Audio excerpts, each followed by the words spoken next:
అందరికీ నమస్కారం. మీరు వినబోతున్న కథ సమీక్ష 23వ భాగం.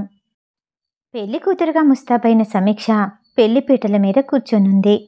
సంతోషంగా ఉన్న ఆమె మొహాన్ని చూస్తూ విశాల్ ఆమె మెడలో తాళి కట్టాడు. అతని మునివేళ్లు ఆమె మెడని తాకుతూ ఉంటే ఆమె ఒంటి మీద వెంట్రుకలు నిక్కపొడుచుకున్నాయి. ఆమె సంతోషం కన్నీళ్ల రూపంలో బయటకొచ్చేస్తున్నాయి.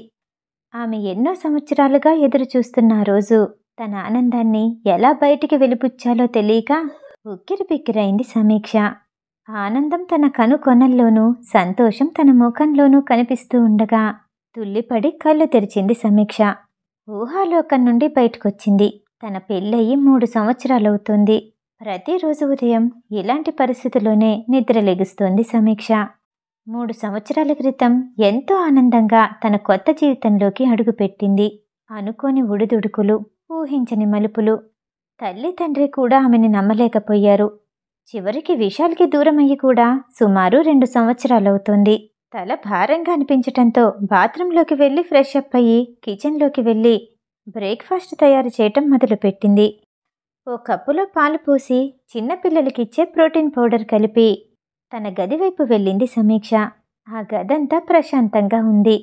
చిన్నగా నవ్వుకుంటూ వెళ్ళి మంచం మీద పడుకున్న తన కూతురి మొహం మీద దుప్పటిని చిన్నగా లాగి చూసింది. 2.5 తన కూతురు కళ్ళు మత్తుగా తెరుస్తూ గుడ్ మార్నింగ్ అమ్మా, ఒళ్ళు విరుచుకుంటూ అని పక్కకి తిరిగి కళ్ళు మూసుకుంది. అప్పుడే లెగిసి మళ్ళీ నిద్ర అంటూ చక్కిలి గింతలు పెట్టగానే నవ్వుకుంటూ నిద్ర లెగిసింది చైత్ర. సమీక్ష కౌగిట్లోకి చేరిపోయి బుగ్గని భుజం మీద వాల్చేసి నాకింకా నిద్రొస్తుందమ్మా, కాసేపు పడుకుంటాను గారాలు పోతూ అంది చైత్ర. సమీక్ష చైత్ర బుగ్గ మీద ముద్దిచ్చి బ్రష్ చేసుకుని పాలు తాగిన తర్వాత పడుకో అంటూ చైత్ర మొహాన్ని చేతుల్లోకి తీసుకుని నుదురు మీద ముద్దిచ్చి మొహాన్ని పరికించి చూసింది. అచ్చు తన తండ్రి పోలికలే కనిపిస్తున్నాయి. చైత్ర ప్రతి కదలిక విశాల్ని గుర్తు చేస్తుంటే ఆమెని మరింతగా దగ్గరికి తీసుకుని బుగ్గ మీద ముద్దిచ్చింది సమీక్ష. చైత్ర నవ్వినా, అలిగినా, కోపగించుకున్నా ప్రతి భావంలోనూ విశాలే కనిపిస్తున్నాడు. భారంగా ఊపిరి వదిలి చైత్రాన్ని బాత్రూంలోకి తీసుకెళ్లి బ్రష్ చేయించి పాలు తాగించింది సమీక్ష. తల్లైనా తండ్రైనా చైత్రకి సమీక్షనే. చైత్రకి ఊహ తెలిసిన తర్వాత తండ్రినెప్పుడూ చూడలేదు. ఎలా ఉంటాడో కూడా తెలియదు. మరో 4 నెలల్లో చైత్రకి 3 సంవత్సరాలు నిండుతాయి. ఆ తర్వాత ప్లే స్కూల్లో జాయిన్ చెయ్యాలి అనుకుంది. సమీక్ష ఆఫీస్కి వెళ్ళిన సమయంలో చైత్రని చూసుకోవటానికి కమలం వస్తూ ఉంటుంది. సాయంత్రం 9 గంటల వరకు ఉంటుంది. సమీక్ష ఆఫీస్ నుండి తిరిగొచ్చాక చైత్రని క్షేమంగా సమీక్షకు అప్పచెప్పి తిరిగి ఇంటికి వెళ్ళిపోతుంది కమలమ్మ. కమలమ్మకి 13 సంవత్సరాల కూతురుంది. ఇల్లు నడవటం చాలా కష్టంగా ఉండటంతో మొదట కూరగాయల షాపులో పనిచేస్తూ ఉండేది. సమీక్ష చాలా తరచుగా కూరగాయల కోసం అదే షాపుకి వెళ్తూ ఉండగా కమలమ్మతో బాగా పరిచయమైంది. ఇద్దరి మధ్య కొంత చనువు ఏర్పడిన తర్వాత ఈ అంగట్లో ఇచ్చే డబ్బు సరిపోవట్లేదు, ఇళ్లల్లో ఏదైనా పనుంటే చూడమని సమీక్షకి చెప్పింది.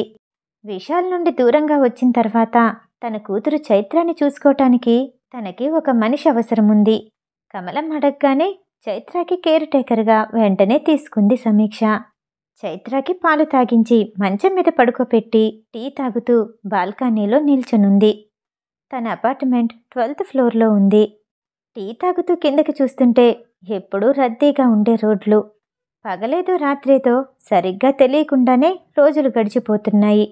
చైత్రని తీసుకొని ఒంటరిగా బెంగళూరు వచ్చిన తర్వాత అదే అపార్ట్మెంట్లో ఉంటుంది. ఎన్నో రోజులుగా అదే రద్దీని చూస్తూ ఉంది. తన జీవితంలో లాగే అక్కడ ఎలాంటి మార్పు లేదు. తన జీవితానికి ఉత్సాహాన్నిచ్చే ఆశాకిరణం తన కూతురు చైత్ర. టీ తాగుతూ ఉండగా వైబ్రేషన్లో ఉన్న తన ఫోన్ రింగ్ అయింది. సారీ సమీక్ష, నిన్న ఫోన్ చేసావు కదూ, అప్పుడు మీటింగ్లో ఉన్నాను. అంతా బానే ఉందా అని అడిగాడు కార్తీక్. చైత్రకి ఫీవర్గా ఉంది. అదే విషయం చెప్పాలని నిన్న కాల్ చేశాను. ఈరోజుకి నేను ప్రాజెక్ట్ ఇంట్లో ఉండే చేద్దామనుకుంటున్నాను అని సమీక్ష చెప్పగానే చైత్రకి బాలేదా, ఏమైంది ఆందోళనగా అన్నాడు కార్తీక్. అంతగా కంగారు పడాల్సిందేమీ లేదు, కొంచెం జ్వరంగా ఉంది, హాస్పిటల్కి తీసుకెళ్తాను వచ్చిన తర్వాత నా వర్క్ స్టార్ట్ చేస్తాను అని మొహమాటంగా అడిగింది సమీక్ష. నువ్వంతగా ఇబ్బంది పడాల్సిందేమీ లేదు. నువ్వు వర్క్ చేయకపోయినా పర్వాలేదు. చైత్రాని జాగ్రత్తగా చూసుకో అని చెప్పి కాసేపు మాట్లాడి కాల్ కట్ చేశాడు కార్తీక్. ఆపదలోనూ అవసరంలోనూ అండగా ఉండేవాళ్లే స్నేహితులు అంటారు. అలాంటి స్నేహితుడే కార్తీక్. తన సొంత కుటుంబ సభ్యులు కూడా ఆమెకి అండగా లేని సమయంలో కార్తీక్ తోడుగా నిల్చున్నాడు. గడిచిపోయిన గతాన్ని తలుచుకుంటూ ఉంటే సమీక్షకి బాధగా అనిపించింది. చెంపల మీదకి కారబోతున్న కన్నీటిని అక్కడితో ఆపేసి వేలికొనతో ఆ కన్నీటిని తుడిచి మామూలు స్థితికొచ్చి చైత్ర దగ్గరికి వెళ్ళింది. చైత్ర పొట్ట మీద నుదుటి మీద చెయ్యి వేసి చూసింది. జ్వరం ఇంకాస్త పెరుగుతున్నట్టు అనిపించగానే, త్వరగా రెడీ అయిపోయావంటే హాస్పిటల్కి వెళ్దాం. డాక్టర్ టాబ్లెట్స్ ఇస్తారు. నీకు వెంటనే తగ్గిపోతుంది. అప్పుడు లెగిసి ఆడుకోవచ్చు.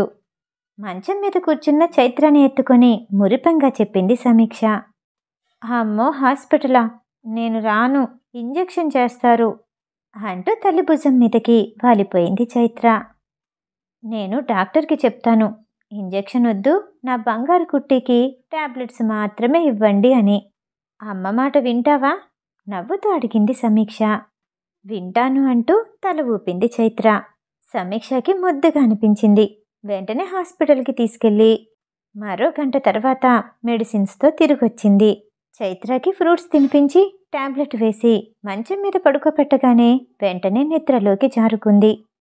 చైత్ర నుదురు మీద తడి క్లాత్ వేసి తన ల్యాప్టాప్ అందుకొని తన లాగిన్ ఐడీలోకి ఎంటర్ అయ్యి ప్రాజెక్టు చేసుకోవటం మొదలుపెట్టింది సమీక్ష. ఆ రోజు రాత్రికి జ్వరం కొంచెం తగ్గినట్టు అనిపించటంతో కమలమ్మ రాగానే ఏ టాబ్లెట్ ఎప్పుడు వేయాలో చెప్పి చైత్ర కోసం వండిన వాటిని టేబుల్ మీద సర్ది ఆఫీస్కి వెళ్ళింది సమీక్ష. హాయ్ సమీక్ష, చైత్రకి ఎలా ఉంది? సమీక్ష ఆఫీస్కి చేరుకోగానే అడిగింది అదితి. సమీక్ష ఆఫీస్లో జాయిన్ అయిన 6 నెలల తర్వాత అదితి వచ్చింది. ఇద్దరూ మంచి స్నేహితులయ్యారు. అదితి సమీక్షని తన సొంత మనిషిలా చూసుకుంటుంది. సమీక్షకి కూడా అదితి దగ్గరుంటే తన అక్క సుగంధి దగ్గర ఉన్నట్టే అనిపిస్తుంది. హాయ్ అది, ఇప్పుడు పర్వాలేదు. జ్వరం కొంచెం నెమ్మదించింది. కానీ సాయంత్రం త్వరగా వెళ్ళిపోవాలి. ఈలోపు పనంతా చేసుకోవాలి. కమలమ్మ త్వరగా రమ్మంది, ఎక్కడికో వెళ్తుందట అని సమీక్ష చెప్పేసరికి, కూతురికి జ్వరం వస్తే తల్లి కూడా నీరసమైపోతుందా? అసలు తింటున్నావా? చూడు సమీక్ష, వేరే వాళ్ళ ఇంట్లో ఎలా ఉంటుందో నాకు తెలీదు. ఇక్కడ చైత్రాన్ని చూసుకోవాల్సింది నువ్వే. కాబట్టి నీ ఆరోగ్యాన్ని నువ్వే చూసుకోవాలి అంటూ క్యాంటీన్ నుండి తీసుకొచ్చిన టిఫిన్ని సమీక్ష చేతిలో పెట్టింది అదితి. నువ్వెప్పటికీ ఇంతే ఉంటావా? నా మీద కోపం రాదా? అది సరే, కార్తీక్ మధ్యాహ్నం కల్లా వస్తా అన్నాడు. మనం ప్రాజెక్టు త్వరగా పూర్తి చేయాలి. కార్తీక్ పేరు వినగానే అదితి బుగ్గలో సిగ్గు కనిపించింది సమీక్షకి. అదితి కార్తీక్ని ప్రేమిస్తోందని సమీక్షకి ఎప్పుడో అర్థమైంది. కానీ ఆ విషయాన్ని అదితిని ఎప్పుడూ అడగలేదు. ఈరోజు మీటింగ్లో ప్రాజెక్టు గురించి ఎక్స్ప్లెయిన్ చేయాల్సింది నువ్వే అని సమీక్ష అనగానే వెంటనే మొహం మార్చేసింది అదితి. అరే, అప్పుడంత డల్ అయిపోయావే? ఇలా నువ్వు చేయటం ఇదే మొదటిసారి కావచ్చు. కానీ ధైర్యంగా ఉండు. నువ్వన్నీ చెప్పగలవు, అన్నీ చెయ్యగలవు. అందుకే కదా కార్తీక్ నిన్ను కూడా ఈ ప్రాజెక్టుకి ఉండాలని ఒప్పుకున్నాడు. నీ మీద నీకు నమ్మకముంచు అని ధైర్యం చెప్పింది సమీక్ష. సరే సరే, ఆ డాక్యుమెంటేషన్లో అన్నీ సరిగ్గా ఉన్నాయో లేదో చూసుకుంటాను. నువ్వు టిఫిన్ తిను అని చెప్పి సమీక్ష దగ్గర నుండి వెళ్ళిపోయింది అదితి. ఆ రోజు సాయంత్రం 6 గంటలకి సమీక్ష ఇంటికి చేరుకుంది. డోర్ బెల్ రింగ్ వినపడగానే కమలమ్మ తలుపు తీసింది. సారీ, 5 గంటలకే వద్దామనుకున్నాను, 6 అయిపోయింది అంటూ హడావుడిగా లోపలికొచ్చింది సమీక్ష. పర్లేదు మేడం, నా పని ఇప్పుడే అయింది అంటూ కొంగుతో చేతులు తుడుచుకుంటూ సమీక్షకి వెళ్ళొస్తానని చెప్పి కమలమ్మ వెళ్ళిపోయింది. సమీక్ష లోపలికి వెళ్ళి చూసేసరికి చైత్ర డ్రాయింగ్ బుక్లో క్రియాన్స్తో ఏదో గీస్తూ కనిపించింది. తల్లి వచ్చి నలికిడి వినపడగానే చైత్ర తల పక్కకి తిప్పి చూసింది. ఎప్పుడూ 9 గంటలకు కానీ కనిపించిన సమీక్ష ఆ రోజు 6 గంటలకే కనిపించటంతో పరిగెత్తుకుంటూ వచ్చి కాళ్ళని చుట్టేసుకుంది చైత్ర. చైత్ర మొహం చూడగానే సమీక్షకి తనలోని అలసట మొత్తం మాయమైపోయింది. చైత్ర మొహాన్ని ముద్దులతో నింపేస్తూ, ఇంకో 2 రోజుల వరకు ఆ అమ్మ నీతోనే ఉంటుంది. సిటీ మొత్తం తిరిగేద్దాం. నీకెక్కడ నచ్చితే అక్కడికి వెళ్దాం. అలాగే నీకిష్టమైన ఐస్ క్రీమ్ కూడా తినేద్దాం అంటూ చైత్రని వీపు మీద ఎక్కించుకొని ఆడిస్తూ చెప్పింది సమీక్ష. చైత్ర సంతోషంగా పకపక నవ్వేసింది. తల్లితో ఎప్పుడు ఉండటం కుదరదు. కానీ కుదిరిన ఆ సమయాన్ని సమీక్షని ఒక్క నిమిషం కూడా విడిచిపెట్టకుండా ఆమె చెప్పిందల్లా చేస్తూ అమ్మని సంతోషపెట్టాలని చూస్తూ సమీక్ష చుట్టూ తిరుగుతుంది చైత్ర. సమీక్ష చెప్పినట్టుగానే చైత్రని బయటికి తీసుకెళ్ళింది సమీక్ష.